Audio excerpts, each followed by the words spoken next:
Selamat siang dan salam sejahtera untuk kita semua. Perkenalkan, saya Martin Nuklis Tompul dengan NIM 720352225.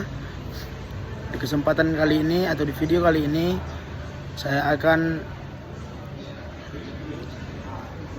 menyajikan materi dari mata kuliah pengauditan, yaitu materinya jasa-jasa selain audit yang bisa diberikan kantor akuntan publik, dengan dosen pengampu Bapak Muhammad Rida Habibi, ZSE MSI AKCA.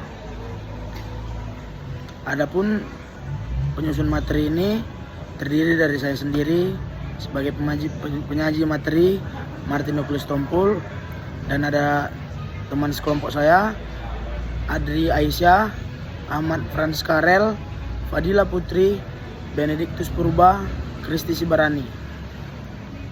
Oke, kita langsung masuk ke materi yang pertama, yaitu jasa audit. Jasa audit atas laporan keuangan merupakan salah satu jasa yang biasa diberikan suatu kantor akuntan publik yang cukup dikenal di masyarakat bisnis, seperti internal audit, manajemen audit, special audit, penelaahan terbatas atau limited review, penyusunan sistem akuntansi, akuntansi service, kompilasi ke laporan keuangan, konsultan pajak, konsultasi manajemen, rekrutmen service, in-house training, dan lain-lain. Dan materi kedua ada standar atestasi. Standar atestasi adalah landasan konseptual untuk berbagai tipe jasa dihasilkan oleh akuntan publik bagi masyarakat. Standar atestasi membagi tiga penugasan atestasi, yaitu yang pertama ada pemeriksaan, yang kedua review, yang kedua prosedur yang disepakati bersama. Atestasi adalah suatu penyataan pendapat atau pertimbangan orang yang independen dan kompeten tentang apakah asosiasi atau entitas sesuai dalam semua hal yang material dengan kriteria yang telah ditetapkan.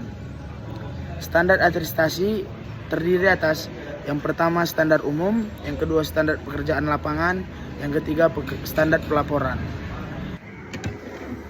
Jadi untuk yang pertama, standar umum merupakan standar yang sifatnya pribadi karena berkaitan dengan persyaratan dan mutu seorang auditor.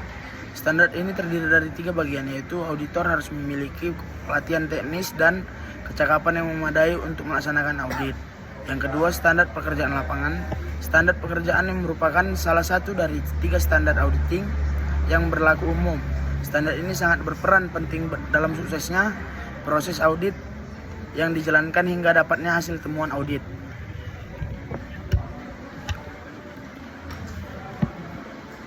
Informasi keuangan interim.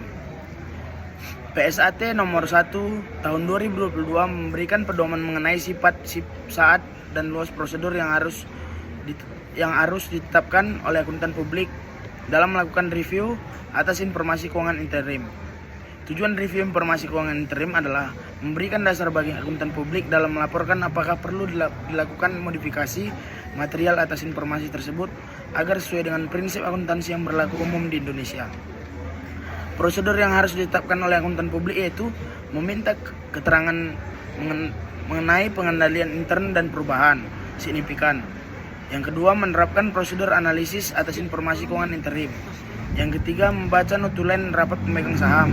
Yang keempat, membaca informasi keuangan interim untuk mempertimbangkan.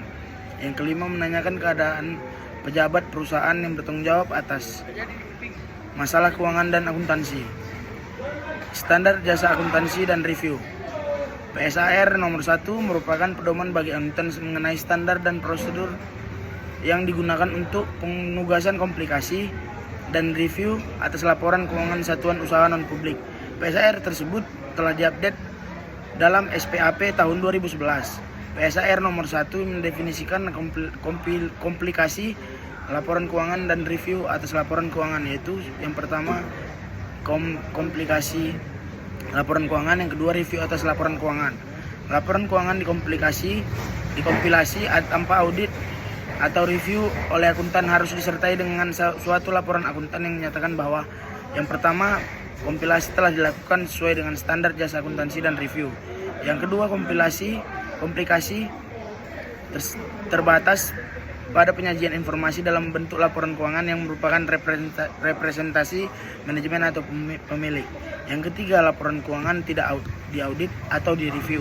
Dalam melakukan review atas laporan keuangan, akuntan publik harus memiliki pengetahuan mengenai prinsip dan praktik akuntansi jenis industri yang menjadi tempat berbisnis atau entitas. Contoh laporan akuntan atas review informasi keuangan interim ada di PPT. Dan contoh laporan bentuk baku untuk penugasan kompilasi juga ada seperti di PPT. Contoh laporan bentuk baku untuk penugasan review juga ada gambarnya di PPT. Dan lanjut materinya, perkembangan baru. IAPI telah mengeluarkan standar perikatan review atau SPR 2400 IAPI tahun 2013 tentang perikatan untuk review atas laporan keuangan.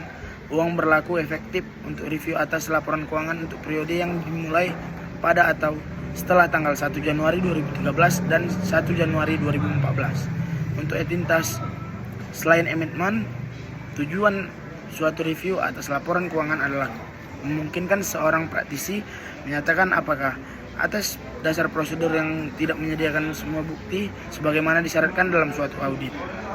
Prinsip etika yang mengatur tanggung jawab profesional praktisi adalah yang pertama independen, yang kedua integritas, yang ketiga objektivitas, yang keempat kompetensi dan kecermatan profesional, yang kelima kerahasiaan, yang keenam perilaku profesional, yang ketujuh standar teknis.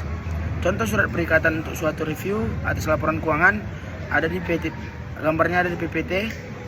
Laporan review atas laporan keuangan, laporan review harus berisi suatu pernyataan tertulis yang jelas tentang keyakinan bentuk negatif.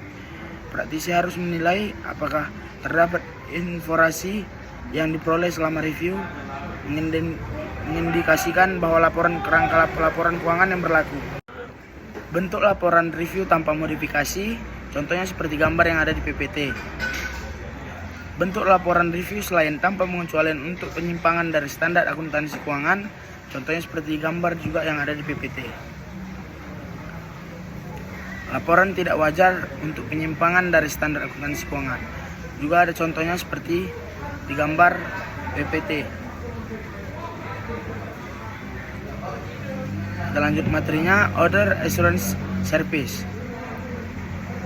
Arens tahun 2014 804 membahas dalam bukunya di bab 25 tentang Other Assurance Service yang berisi tentang review dan complication service. If trust dan Trust Assurance Service, penugasan untuk melaporkan internal control untuk service organizations. Penugasan khusus untuk jasa atestasi terhadap prospective financial statements. Penugasan agreed upon products. Hubungan antara pengumpulan bukti dengan tingkat keyakinan yang dipakai, contohnya ada seperti di gambar PPT. Bentuk laporan review, contohnya seperti ada di gambar PPT. Jasa komplikasi. Jasa komplikasi merupakan jasa untuk menyusun laporan keuangan klien. Praktisi tidak memberikan keyakinan apapun mengenai laporan tersebut. Ada 3 bentuk laporan komplikasi, yaitu yang pertama full disclosure, yang kedua no disclosure, yang ketiga komplikasi tanpa independensi. Contoh laporan komplikasi dengan full disclosure ada gambarnya seperti di PPT. Contoh laporan komplikasi dengan non disclosure ada gambarnya juga seperti di PPT. Bentuk laporan komplikasi tanpa independensi diberikan dalam hal auditor tidak independen terhadap klien. Dalam hal ini auditor harus menambahkan paragraf terakhir yang menyatakan kami tidak independen terhadap klien. Jadi kesimpulannya dari materi ini, kantor akuntan publik menawarkan berbagai layanan berharga yang dapat membantu bisnis dalam meningkatkan kinerja, kredibilitas, dan kepatuhannya. Dengan memilih KAP yang tepat, bisnis dapat memanfaatkan keahlian dalam pengalaman profesional untuk mencapai tujuannya. Sekian video penyajian materi dari saya Martin Oculus Tompul, pamit undur diri.